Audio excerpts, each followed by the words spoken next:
Hello नमस्कार, आप सभी का बहुत स्वागत है संकल्प एकेडमी में। कैसे हैं आप सभी लोग? आशा करते हैं आप सभी लोग स्वस्थ होंगे और अपनी पढ़ाई को कंटिन्यू कर रहे होंगे। जैसा कि आप सभी लोग जानते हैं, वर्तमान समय में देश में कोरोना लगा हुआ है और कोरोना की वजह से लॉकडाउन व्याप्त है। इसी वजह से संकल्प परिवार द्वारा पढ़ाई आपकी कराई जा रही है ऑनलाइन, और ऑनलाइन शुरू कराकर आपको एक नई पहल ये है और इसी द्वारा ही आपको घर बैठे ही आपको सारी सुख सुविधाएं मिल रही हैं। तो उम्मीद करते हैं आप लोग अपनी पढ़ाई को भी करेंगे तो सुरक्षित भी रहेंगे। तो आइए देखेंगे, हम लोगों ने अभी तक पोषक पदार्थों के बारे में विज्ञान सब्जेक्ट की शुरुआत हुई थी और इसी में आपको पोषक पदार्थ शुरू किए गए थे। पोषक पदार्थों में आप लोगों ने कार्बोहाइड्रेट, प्रोटीन, वसा और जल के बारे में पढ़ा था, और इसी के क्रम में आज हम लोग पढ़ेंगे एक ऐसा टॉपिक जो विगत कई वर्षों में आया है, जिसके क्वेश्चंस काफी आते हैं। पोषक पदार्थ, अगर 7 पोषक पदार्थ हैं तो 7 पोषक पदार्थों में सबसे इंपॉर्टेंट टॉपिक जो माना गया है, सबसे ज्यादा क्वेश्चन जिसके पूछे जाते हैं वो है विटामिन और प्रोटीन। विटामिन और प्रोटीन से रिलेटेड क्वेश्चन काफी 4-5 सालों में पिछले काफी बार आए हैं। तो आज हम लोग पढ़ेंगे, आप लोग प्रोटीन पहले ही पढ़ चुके हैं, तो जिन लोगों ने अभी ये क्लासें नहीं ली हैं उनके लिए कार्बोहाइड्रेट, प्रोटीन और वसा की लिंक आपको डिस्क्रिप्शन बॉक्स में मिल जाएगी। तो जल्दी जाइए, आप लोग उनको भी देख लीजिएगा और अपने नोट्स को बनाइएगा। ये आप लोगों के लिए काफी परीक्षा में आने वाले क्वेश्चन आप लोगों के लिए काफी उपयोगी साबित होंगे। तो आइए आज हम लोग पढ़ेंगे विटामिन के बारे में। तो देखते हैं विटामिन क्या है। विटामिन एक प्रकार का कार्बनिक यौगिक है। कार्बनिक यानी कार्बन पाया जाता है। कार्बनिक यौगिक है, ये शरीर को ऊर्जा नहीं देते। यानी जो पोषक पदार्थ अभी तक आप लोग पढ़ते आए थे उनमें कार्बोहाइड्रेट, प्रोटीन, वसा ये सभी शरीर को ऊर्जा देते थे, लेकिन विटामिन ऊर्जा नहीं देते। विटामिन ऊर्जा नहीं देते तो विटामिन करते क्या है फिर? तो क्यों जरूरी है हमारे शरीर के लिए? विटामिन हमारे शरीर की उपापचयी क्रियाओं के लिए काफी उपयोगी होते हैं। उपापचयी क्रिया यानी मेटाबॉलिज्म के लिए बहुत उपयोगी होते हैं। ये मेटाबॉलिज्म हमारे शरीर के अलग अलग विभिन्न तंत्रों से अलग अलग आवश्यक होता है। अगर मेटाबॉलिज्म हमको ना मिले, अगर इनकी उपापचयी प्रक्रम बिगड़ जाए तो शरीर का सिस्टम बिगड़ जाता है, और शरीर का सिस्टम बिगड़ जाता है तो व्यक्ति रोगी बन जाता है।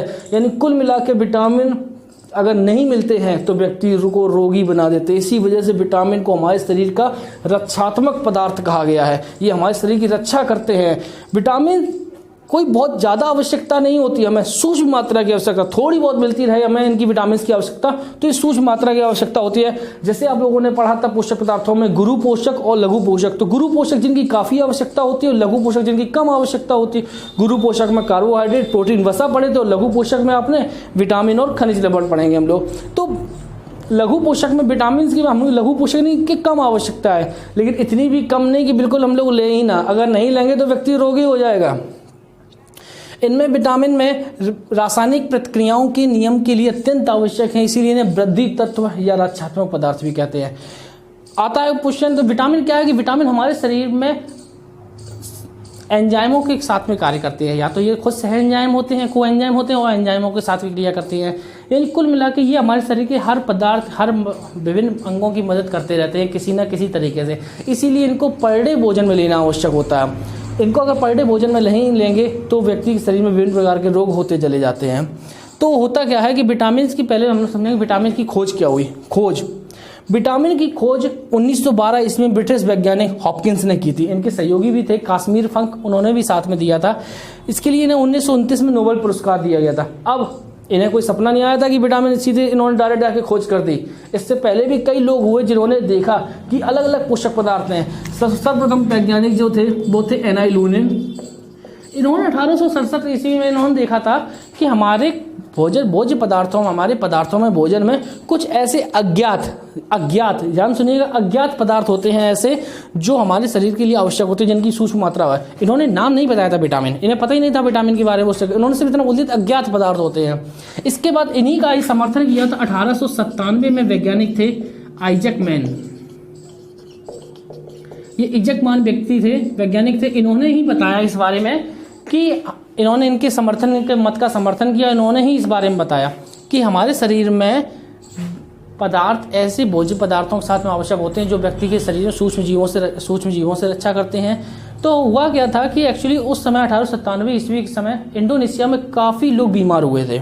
काफ़ी ज़्यादा लोग बीमार हुए और लोगों में एक ही जैसी बीमारी हो, सिम्टम्स उनमें एक ही जैसे पाए गए। हुआ क्या था एक्चुअली में, उन्होंने सिम्टम्स जो पाए गए उनको व्यक्तियों ने एक जैसे ही पॉलिश किए हुए चावल खाए थे। जैसा कि आप सभी लोग जानते हैं हर चीज़ पॉलिश की हुई चीज़ें अच्छी नहीं होती हैं, जैसे चाहे पॉलिश की हुई दाल हो चाहे वो कुछ भी हो। तो यानी कुल मिला के all glitters that is not gold, यानी हर चमकती चीज़ सोना नहीं है। तो वो चीज़ लोग व्यक्ति ले तो लेते हैं उसकी चमकहाट में कि दाल अच्छी है, पॉलिश लग रही है, गंदी गंदी दाल है, ये पॉलिश वाली ले ले, पॉलिश चावल ले ले, ये अच्छे नहीं होते हैं।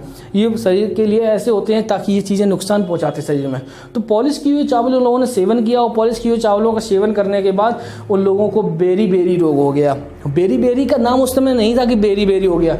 हुआ क्या था कि उस समय इन लोगों के शरीर में हृदय की धड़कन रुकने लगी, किसी का नर्वस सिस्टम बिगड़ने लगा, तंत्र बिगड़ने लगा, किसी को कब्ज और समस्या होने लगी। तो इन सभी तीनों की जैसी समस्या एक जैसी व्यक्तियों को होने लगी। तो इन सब चीज़ों के इकट्ठे होने की वजह से इसको रोग बोला गया था बेरी। तो उस समय ये बेरी की खोज भी हुई थी।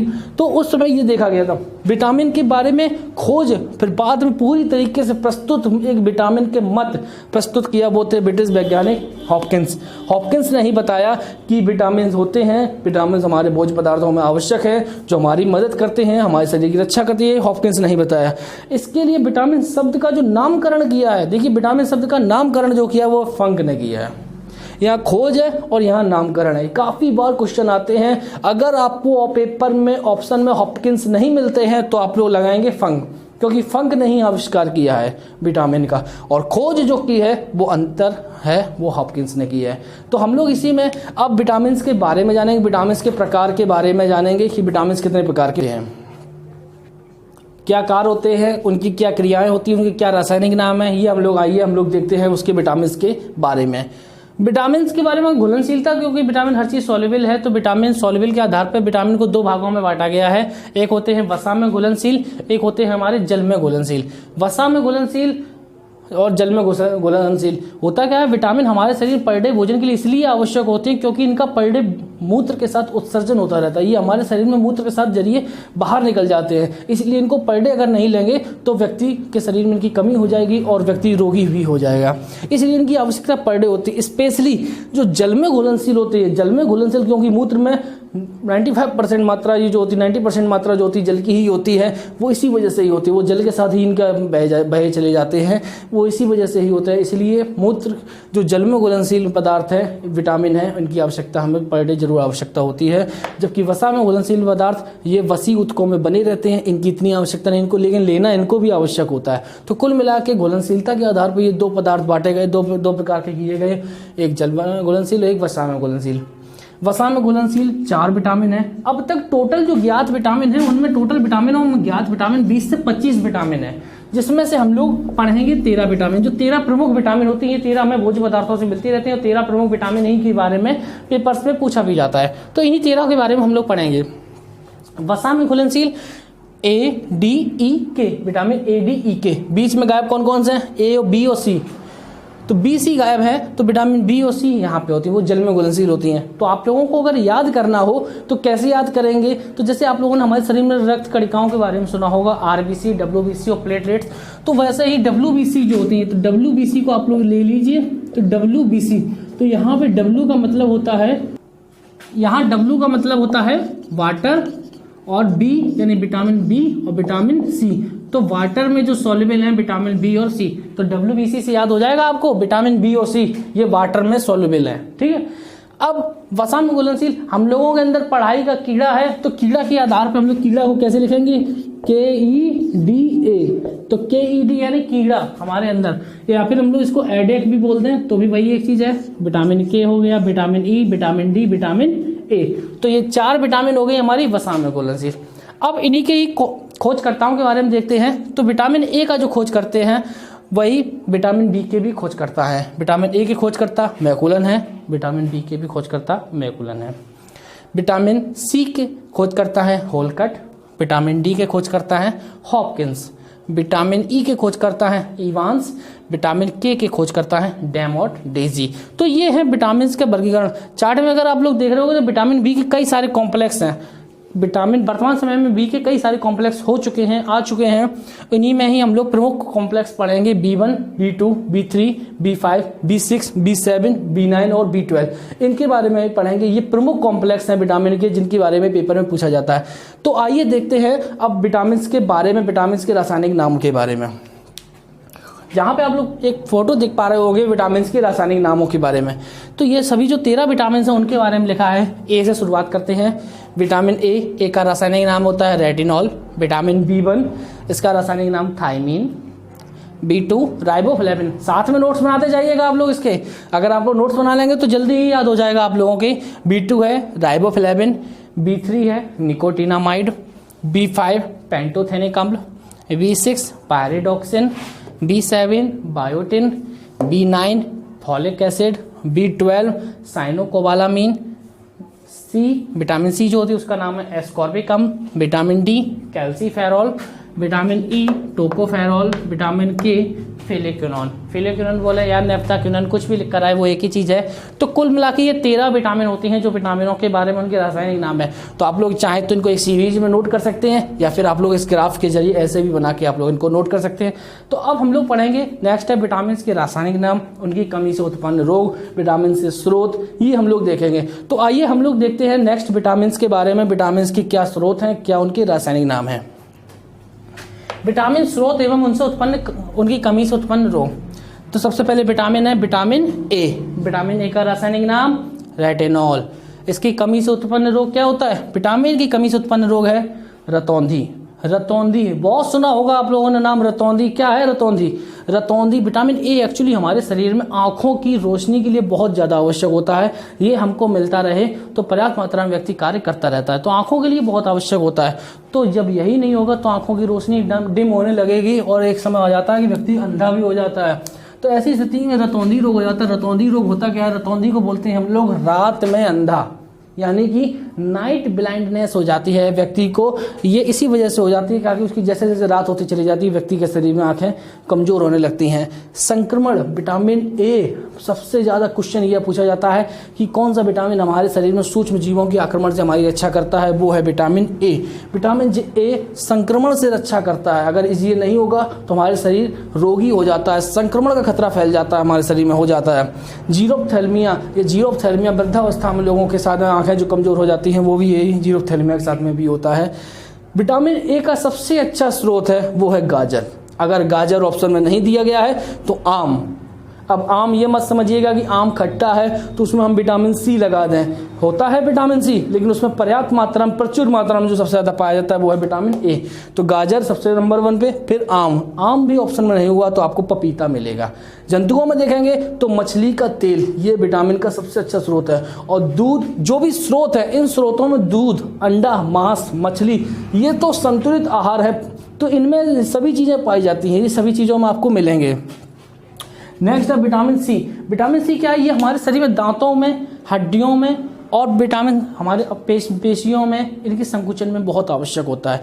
पेशियों और कोलेजन तंतुओं की वजह से ही आवश्यक होता है। अगर ये ना हो तो व्यक्ति को चोट लगे और कभी घाव ना भरे। इसी को ही बोलते हैं हम लोग स्कर्वी। स्कर्वी का नाम क्या है? स्कर्वी बोला जाता है घाव ना भरना। घाव नहीं भरते हैं चोट के। अगर दांतों में देखा जाए तो दांत, जब इसकी विटामिन सी की कमी हो जाती है व्यक्ति शरीर में पायरिया हो जाता है। पायरिया के उपचार में भी विटामिन सी उपयोग होती है। इसके अलावा मसूड़े जो फूल जाते हैं, तो मसूड़ों का जो फूलना है वो विटामिन सी की वजह से ही होता है। मसूड़े फूल जाते हैं, खून निकलने लगता है, दांत टूट कर गिर जाते हैं, ये विटामिन सी की वजह से होता है। विटामिन सी का रासायनिक नाम है एस्कॉर्बिक एसिड। तो विटामिन सी जो है खट्टे पदार्थों में बहुत मिलती है। सबसे ज़्यादा खट्टे पदार्थों में कोई विटामिन है तो क्वेश्चन ये पूछा जाता है खट्टे पदार्थों में कौन सी विटामिन होती है, तो विटामिन सी। और उन सभी खट्टे पदार्थों में सबसे ज़्यादा जो पाया जाता है विटामिन सी, वो पदार्थ है आंवला। आंवला में विटामिन सी प्रचुर मात्रा में भरा होता है। इसके अलावा इसके स्रोत है नींबू। नींबू वंश के जितने भी हैं फल, नींबू है, संतरा है, इन सभी में। इसके अलावा हरी मिर्च। तो नेक्स्ट हम लोग देखेंगे विटामिन डी के बारे में। विटामिन डी है क्या? विटामिन डी के बारे में सबसे पहले हम लोग जानेंगे इसे विटामिन डी क्या होती है। विटामिन डी क्या है? विटामिन डी, अगर विटामिन डी हमारे शरीर में हड्डियों की मजबूती को प्रदान करने में बहुत ज़्यादा आवश्यक होता है। आप लोगों ने देखा होगा जो माताएं होती हैं वो छोटे छोटे बच्चों को धूप में रख के उसकी मालिश करती हैं, तेल लगाती हैं, फिर मालिश करती हैं। ऐसा क्यों होता है? इसका साइंटिफिक रीज़न यही है कि तेल के जरिए त्वचा के रोम छिद्र खुल जाते हैं, धूप की रोशनी शरीर में प्रवेश करती है। ये शरीर में प्रवेश करती तो हड्डियां मजबूत होती हैं, इसलिए बचपन से ही हड्डियां मजबूत होने की बताई जाती है कि अगर नहीं होंगी तो व्यक्ति के शरीर बच्चे को रिकेट्स हो जाता है, सूखा रोग हो जाता है, हड्डियां कमज़ोर रह जाती हैं, मांसपेशियां भी कमज़ोर हो जाती है। ये सभी हड्डियों की मजबूती। तो कुल मिला के हड्डियों की मजबूती के लिए जो सबसे आवश्यक विटामिन है वो होता है विटामिन डी। विटामिन डी के भी दो भाग हैं, एक होता है कोलीकैल्सोफेरॉल, एक होता है अर्गोकैल्सिफेरॉल। कोलीकैल्सोफेरॉल हमें डायरेक्ट सूर्य से मिल जाता है। सूर्य ये हमारी त्वचा में उपस्थित होता है। 7D हाइड्रोकोलेस्ट्रॉल, इसकी उपस्थिति के कारण ये हमारे शरीर में त्वचा में उपस्थित हो जाता है। विटामिन डी और बाकी अर्गोकैल्सिफेरॉल सूर्य की पराबैंगनी किरणों से मिल जाता है। तो विटामिन डी जो है सबसे ज़्यादा आवश्यक है, इसीलिए विटामिन डी को हम लोग सनशाइन विटामिन, धूप का विटामिन कहते हैं। धूप से जो हमें विटामिन प्राप्त होती है, ये विटामिन ऐसी है जो हमें सब्जियों से नहीं मिलती। ये हमें ज़्यादातर इसका जो स्रोत है वो सूर्य की रोशनी है। सूर्य की रोशनी इसका सबसे बड़ा स्रोत है जो विटामिन डी हमें इससे मिलती है। सूर्य की रोशनी के अलावा इसका सबसे अच्छा दूसरा स्रोत है मछली का तेल, दूध, मक्खन, अंडा। इसके अलावा जो विटामिन डी का सबसे बड़ा स्रोत है वो है सूर्य का प्रकाश। ये विटामिन डी का सबसे अच्छा स्रोत है। विटामिन डी की कमी से जो रोग होता है वो है सूखा रोग। इसके अलावा वृद्धों में जो रोग होता है वो होता है ऑस्टियोमेलेसिया, टिटैनी बोलते हैं कैल्शियम की शरीर में जब ज़्यादा बढ़ जाए और जब कमी हो जाए तो सीलियक रोग हो जाता है। तो ये टोटल रोग होते हैं विटामिन डी की वजह से। नेक्स्ट है vitamin E. Vitamin D E के बाद आता है विटामिन ई। विटामिन ई क्या है? व्यक्ति के शरीर में इसका रासायनिक नाम है टोकोफेरॉल। विटामिन ई अगर ना हो शरीर में तो व्यक्ति के शरीर में शुक्राणुओं की संख्या, पुरुषों में शुक्राणुओं की संख्या कम हो जाती है। व्यक्ति शुक्र नलिकाओं में शुक्राणु नहीं पहुंच पाते हैं और महिलाओं में बच्चा पैदा नहीं हो पाता है। तो कुल मिला के स्टेराइल जैसी स्थिति हो जाती है, यानी व्यक्ति बांझ हो जाता है। तो यानी अगर ये कमी होती है तो व्यक्ति को बांझपन की समस्या हो जाती है। कुल मिला के विटामिन ई जो है वो हमारे प्रजनन शक्ति को बढ़ाता है। अगर विटामिन ई के खाद्य पदार्थ हम लोग नहीं खाएंगे तो प्रजनन शक्ति में प्रचुर मात्रा नहीं हो पाती है, व्यक्ति बांझ हो जाता है। इसके लिए सबसे अच्छे स्रोत हैं हमारे अंकुरित बीज, गेहूं, सोयाबीन, वनस्पति तेल। ये सबसे अच्छे स्रोत माने गए हैं विटामिन ई के जो हमको मिलते हैं। इसके अलावा विटामिन ई को हम लोग सौंदर्य विटामिन, ब्यूटी विटामिन भी कहते हैं। ब्यूटी विटामिन इसमें हम लोग देखेंगे विटामिन ई के बारे में। तो विटामिन ई, ब्यूटी विटामिन जितनी क्रीम है, प्रोडक्ट्स हैं त्वचा के लिए, इनमें सबसे ज़्यादा जो होते हैं विटामिन ई। एक होता है विटामिन ई और एक सी, ये दोनों त्वचा के लिए बहुत पर्याप्त मात्रा में आवश्यक होते हैं। विटामिन सी जैसे आप लोग देखते होंगे तो पदार्थों में, कई क्रीमों पदार्थों में नींबू और संतरे के डले होते हैं, इसके तो छिलके पड़े होते हैं। और विटामिन ई में भी इनके अंकुरित बीजों से जो बनाया जाता है, तेल बनाया जाता है, वो भी त्वचा के लिए आवश्यक होता है। तो सौंदर्य विटामिन, विटामिन ई को देखते हैं। तो अब आइए हम लोग देखेंगे नेक्स्ट विटामिन के। विटामिन के, अब आप देखते हैं विटामिन के। विटामिन के है फिलोक्विनोन, इसका रासायनिक नाम है फिलोक्विनोन। विटामिन के की कमी से रोग होता है। विटामिन के एक्चुअली हमारे शरीर में रक्त का थक्का बनाने में बहुत मदद करती है। विटामिन ऐसी विटामिन पूछा भी जाता है, दो चीजें पूछी जाती हैं। एक क्वेश्चन ये आता है कि कौन सी प्रोटीन ऐसी होती है जो रक्त का थक्का बनाने में मदद करती है, और एक क्वेश्चन ये आता है कौन सी विटामिन ऐसी होती है जो रक्त का थक्का बनाने में मदद करती है। होता यही है कि ये दोनों विटामिन जो होती हैं हमारी, जैसे यकृत में जो बनने वाली विटामिन प्रोटीन है वो हमने आपको बताई थी, प्रोथ्रोम्बिन और थ्रोम्बिन।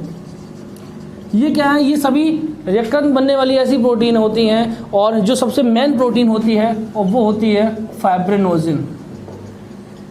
ये प्रोटीन हमारे शरीर में रक्त का थक्का बनाने में बहुत मदद करती हैं। और इन्हीं प्रोटीन, प्रोथ्रोम्बिन और थ्रोम्बिन के निर्माण में विटामिन के भी सहायक होती है। देखो जितनी भी विटामिन है, ये विटामिन कोई ऐसा पोषक पदार्थ है जो खुद कुछ नहीं करते। मतलब विटामिन के ऐसे पदार्थ हैं जो लोगों की मदद करते हैं और पोषक पदार्थों की मदद करते हैं, इसीलिए इनको एंजाइम कहें। सभी एंजाइम प्रोटीन होते हैं, ये बात आप लोग सभी लोग जान चुके हो।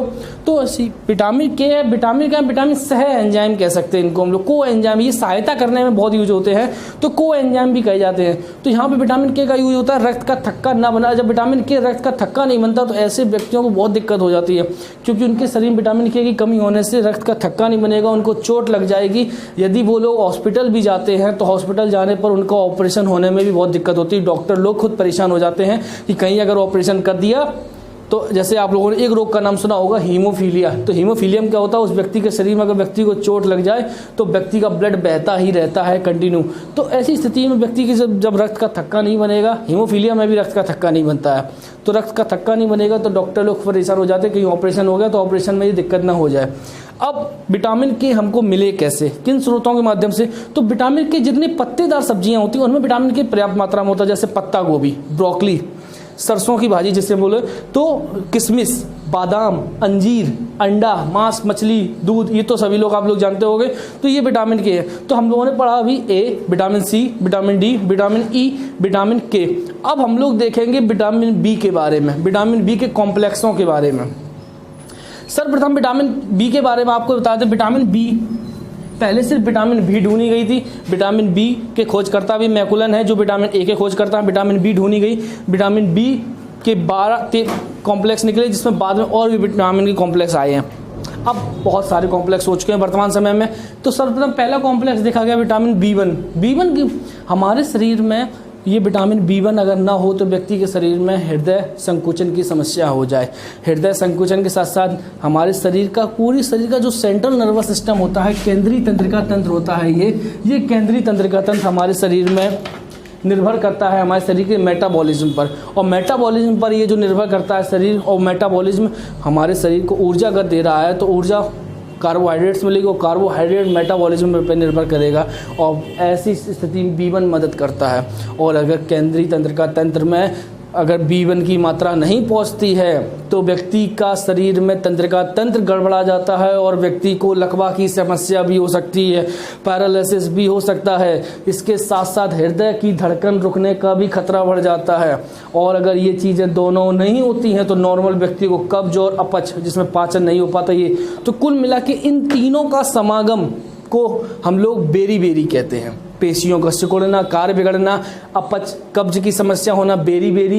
ये बेरी क्या है? बेरी नाम सुना है आप लोगों ने। होता क्या है बेरी? एक्चुअली में ये तीनों चीज़ों का समागम है बेरी के लिए विटामिन बी का सबसे अच्छा स्रोत है। विटामिन B1 को हमने जैसे आपको पहले बताया था कि आइजैक मैन ने भी देखा था, चावल की पॉलिश, चावल की छीलन से तैयार किया था इन लोगों ने सबने।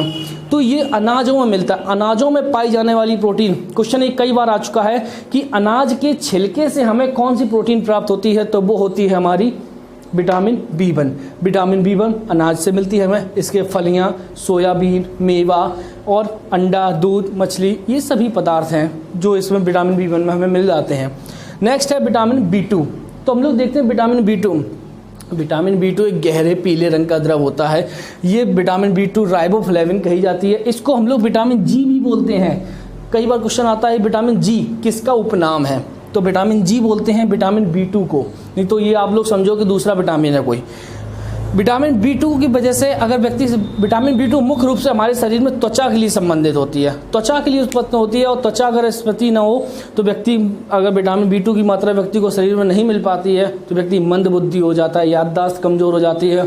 कुल मिला के एक बात याद सभी लोग रखें कि विटामिन B के जितने भी कॉम्प्लेक्स हैं, सबसे ज़्यादा समस्या पाचन, तंत्रिका तंत्र और हृदय, इन चीज़ों को ज़्यादातर मिलती है। विटामिन बी के जितने कॉम्प्लेक्स अगर उनकी कमी होती है तो यहाँ पे व्यक्ति का मस्तिष्क में देखिए कमजोर स्मृति हो जाती है, पाचन शक्ति हो जाती है, त्वचा फट जाती है, किलोसिस रोग हो जाता है। ये कई बार क्वेश्चन आया है, किलोसिस रोग क्या है। किलोसिस में क्या है कि मुंह के साइड एंगल्स जो होते हैं वो फट जाते हैं, कोण फट जाते हैं, इसको ही किलोसिस कहते हैं।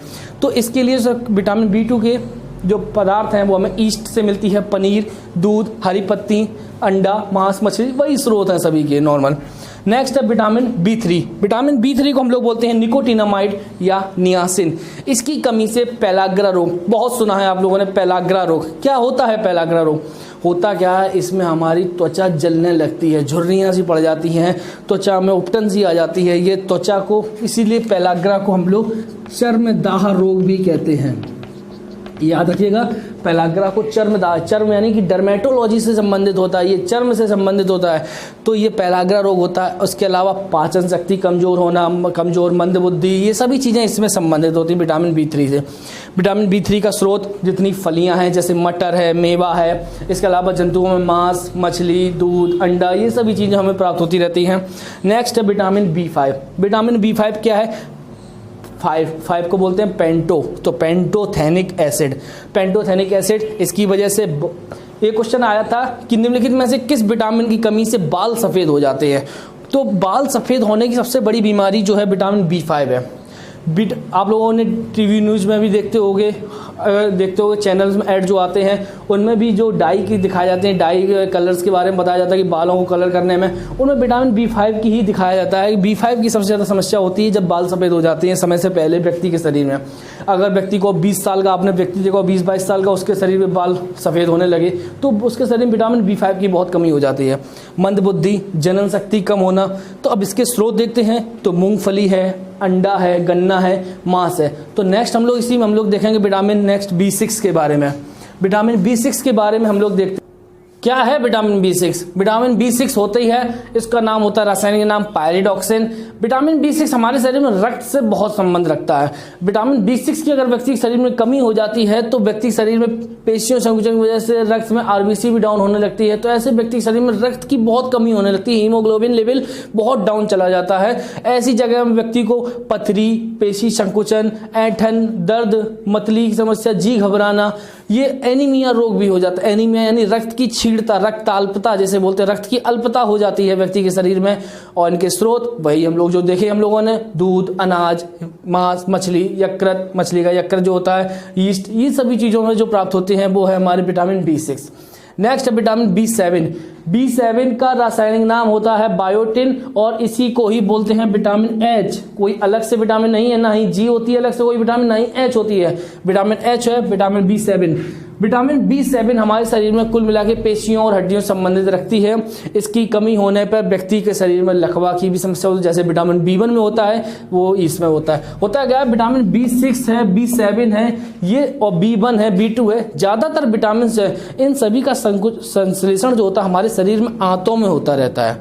तो B6 का भी होता है, B7 का, B1 का भी होता है, तो आंतों में इनका संश्लेषण पहले से ही होता रहता है। तो लकवा, शरीर में दर्द, बालों का गिरना, ये सभी विटामिन B7 की वजह से होता है।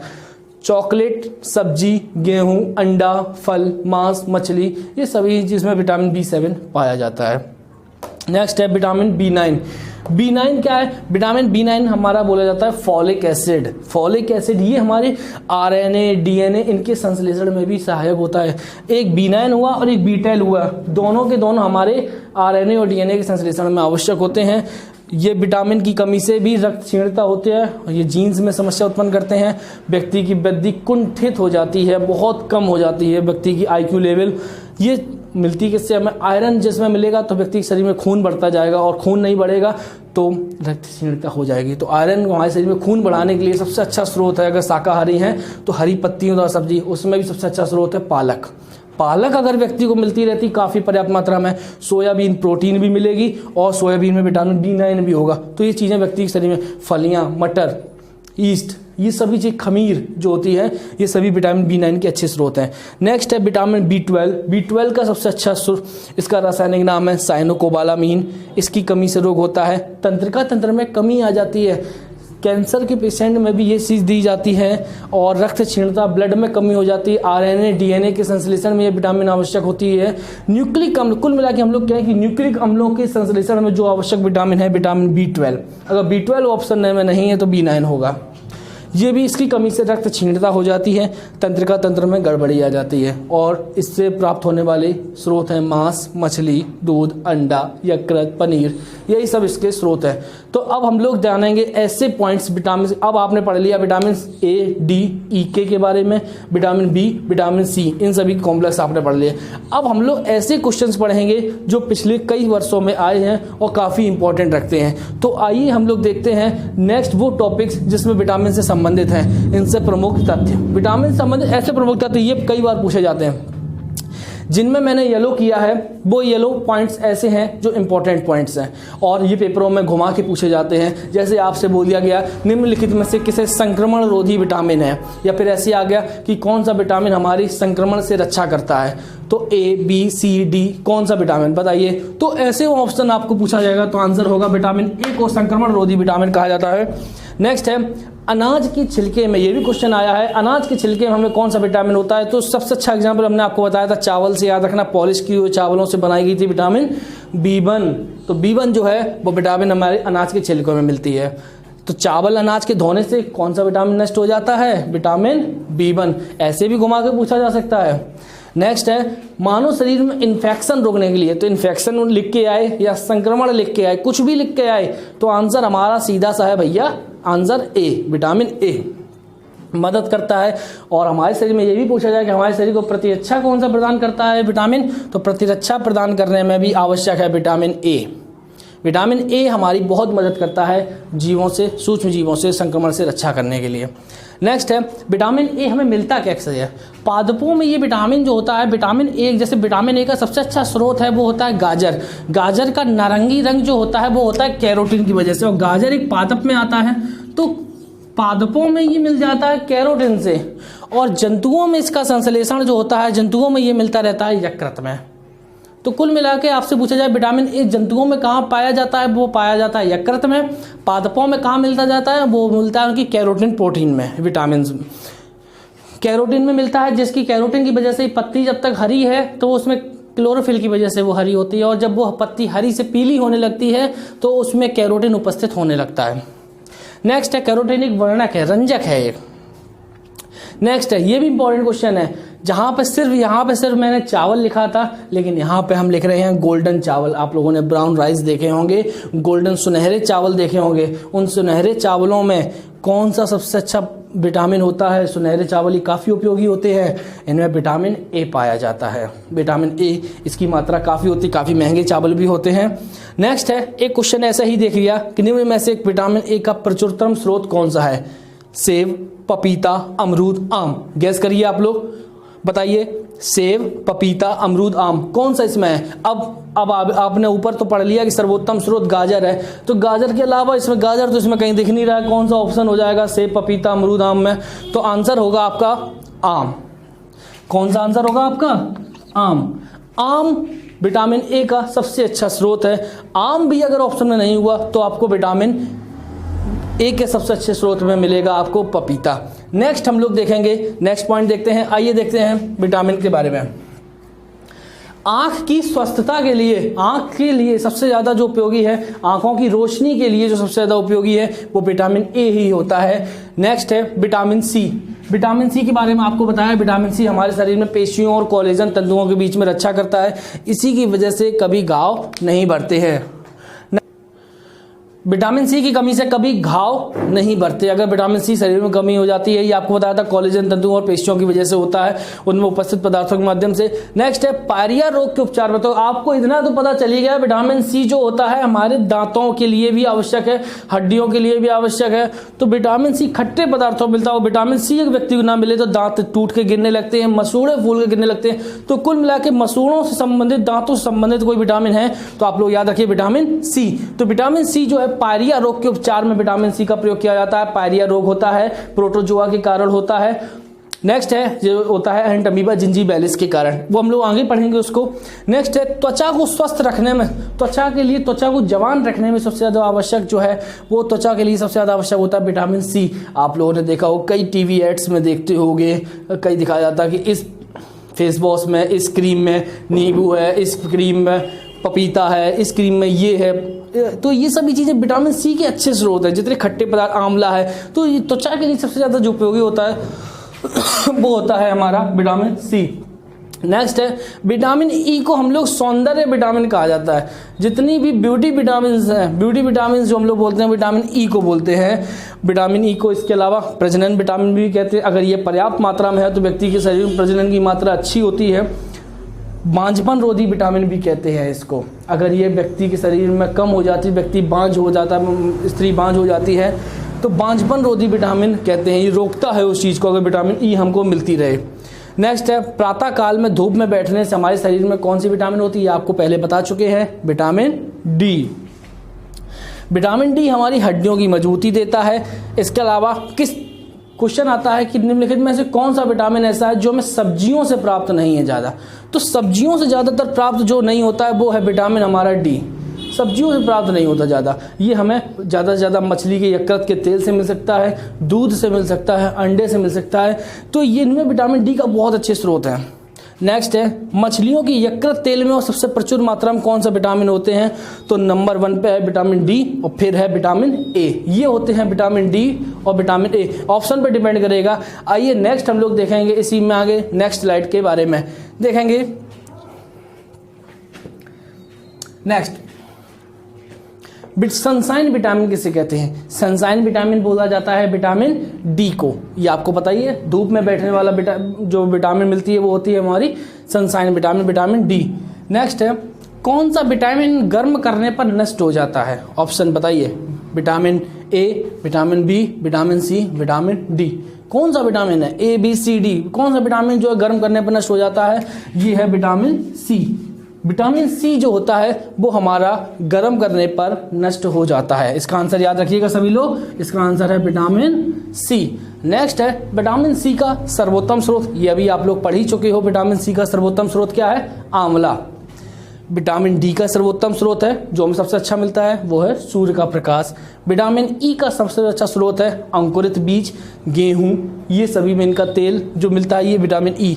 विटामिन के जो है यकृत में प्रोथ्रोम्बिन का निर्माण करता है, इसी की वजह से ये हमारे शरीर में रक्त में थक्का जमाने में भी आवश्यक होता है। प्रोथ्रोम्बिन प्रोटीन और थ्रोम्बिन मिलकर बाद में फाइब्रिनोजन बनाती हैं, ये फाइब्रिनोजन प्रोटीन ही होती है जो रक्त का थक्का बनाने में आवश्यक होता है। और इस प्रोथ्रोम्बिन के निर्माण में विटामिन के आवश्यक है, यानी कि प्रोटीन के निर्माण में भी आवश्यक, एंजाइमों के निर्माण में आवश्यक कोएंजाइम यानी विटामिन के है।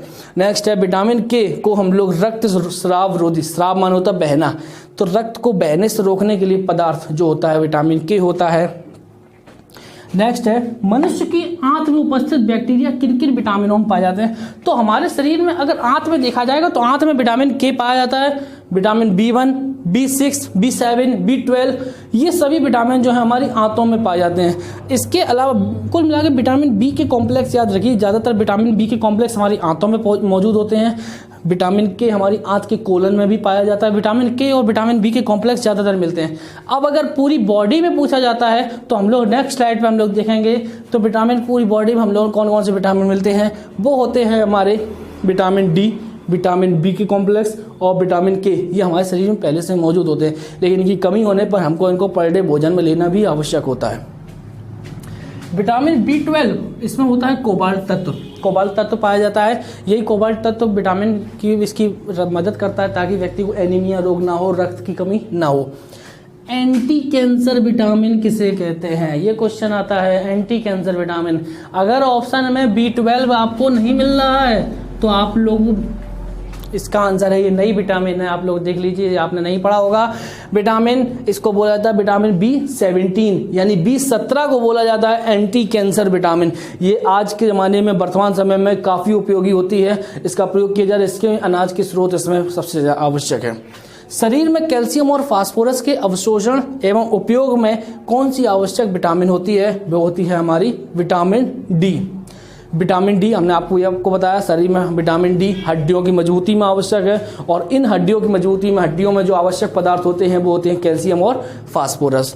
नेक्स्ट है किन विटामिनों का संश्लेषण शरीर में होता है, तो ये आपको अभी बताया था डी के बी। तो डी के बी 3 विटामिन हैं जो हमारे शरीर में पहले से मौजूद होती हैं। नेक्स्ट है, अभी आप लोगों ने देखा होगा व्यक्ति को शरीर में मानसिक रोग बहुत घेर लेते हैं, किसी न किसी चीज़ का मानसिक रोग होता है, किसी को प्रॉपर्टी, जमीन जायदाद, हर चीज़ का मानसिक रोग हो ही ना जाता है। तो ये मानसिक रोगों की समस्या, जैसे उन मानसिक रोगों में कोई व्यक्ति अवसाद में चला जाता है, डिप्रेशन में चला जाता है, किसी व्यक्ति को चिड़चिड़ाहट हो जाती है, कुछ भी कहो उसको चिड़चिड़ाहट हो जाती है, इरिटेबिलिटी हो जाती है, नर्वसनेस बनी रहती है, व्यक्ति कुछ भी बोलने से संकोच करता है, व्यक्ति मेंटल कन्फ्यूजन, दिमाग संतुलित नहीं होता, उसको कन्फ्यूजन होता है कि ये करें कि ये करें। तो ये सब चीज़ें शरीर में जब होती हैं, हीमोग्लोबिन का लेवल डिक्रीज हो जाता है, हीमोग्लोबिन डाउन हो जाता है, 10 से नीचे चला जाता है, एनीमिया हो जाता है। तो ऐसी चीज़ें किस विटामिन की कमी से होती हैं, ये सभी चीज़ें हमारे शरीर में किस विटामिन की कमी से होती है, जिसकी वजह से व्यक्ति मेंटल प्रॉब्लम्स को झेलता है, रक्त की समस्याओं को झेलता है, डिप्रेशन, इरिटेबिलिटी, नर्वसनेस, इन सब को झेलता है, वो होती है हमारे शरीर में विटामिन B6। जैसा कि आपको बताया था कि हमारे शरीर में अगर ये सब चीज़ें मौजूद हैं अच्छे से तो काफ़ी संकट नहीं आते हैं। नेक्स्ट है विटामिन B9। अगर B9 हो, साथ में हम लोग यहाँ पे B12 भी बोल रहे हैं, तो ये दोनों विटामिन हैं B9 और B12 DNA के संश्लेषण में आवश्यक होते हैं। विटामिन B9 और B12 ये दोनों विटामिन हमारे न्यूक्लिक अम्लों के संश्लेषण में भी आवश्यक हैं। तो हम लोग जाना कि इसमें कुल मिला के विटामिन के बारे में, विटामिन के रासायनिक नाम, विटामिन की कमी से होने वाले रोग, विटामिन के स्रोत, विगत परीक्षाओं में आए हुए क्वेश्चंस, विटामिन से संबंधित प्रमुख तथ्य। अब हम लोग देखेंगे विटामिन के संबंधित कुछ ट्रिक। अगर आप लोग ऐसे ट्रिक क्या है, अगर ट्रिक आप अपनी बना लेते हो तो भी अच्छी बात है, लेकिन हर चीज की ट्रिक हो ये रखने से व्यक्ति कंफ्यूज हो जाता है। इसलिए ट्रिक उनकी रखो जितनी आप याद कर सको। ज्यादा हर चीज की ट्रिक बनाओगे तो आपको ही दिक्कत हो जाती है। तो ट्रिक थोड़ी बनाओ लेकिन सॉलिड बनाओ। तो ट्रिक आप देखना चाहते हैं तो देखिए विटामिन के रासायनिक नामों की ट्रिक। तो आप लोगों ने 6 विटामिन पढ़ी थी, A B C D E और K। इन विटामिन के बारे में तो इनकी ट्रिक है vitamin A B C D E और K। A की विटामिन A है तो रेटिनॉल, था से रथ एक टॉफी, तो रा से रथ से रेटिनॉल, था से थायमीन। ए से होता है एस्कॉर्बिकम, ये एस्कॉर्बिकम किसकी है, विटामिन सी की है। ये विटामिन बी है, ये विटामिन ए है। एक का से है कैल्सीफेरॉल, ये विटामिन डी है। टोकोफेरॉल ये विटामिन ई है और फिलोक्विनोन ये विटामिन के है। तो ये हो गई रथ एक टॉफी। नेक्स्ट है विटामिन की कमी से उत्पन्न रोगों की ट्रिक। तो इन कमी से कौन कौन से रोग उत्पन्न हो जाते हैं। तो रवि सर बहुत मेहनत करते हैं, तो रवि सर नहीं थके, मान लीजिए कोई सर है तो हम लोग एक बोल दिया रवि सर नहीं थके। तो रा से है हमारा विटामिन ए की कमी से रोग है रतौंधी। बी से है पेरीबेरी। सा से है स्कर्बी। रा से है रिकेट्स। ना से है नपुंसकता और था से है थक्का ना बनना। रा से है रतौंधी, बा से है बेरी, सा से है स्कर्बी, रा से है रिकेट्स, ना से है नपुंसकता, था से है थक्का ना बनना, रक्त का थक्का ना बनना। तो ये हो गई उनकी ट्रिक। तो कुल मिला के आप लोगों ने ये चीज़ें विटामिन के बारे में सभी चीज़ें जान ली हैं। इनसे जो भी विटामिन संबंधित प्रमुख तथ्य थे वो आपके हो चुके हैं। आपको वीडियो पसंद आता है तो वीडियो को लाइक कीजिएगा, शेयर कीजिएगा। विटामिन के बारे में आपको जो भी नॉलेज है इसमें ये आपको बता दी गई है। विटामिन की ये जरूरी हैं, आवश्यक।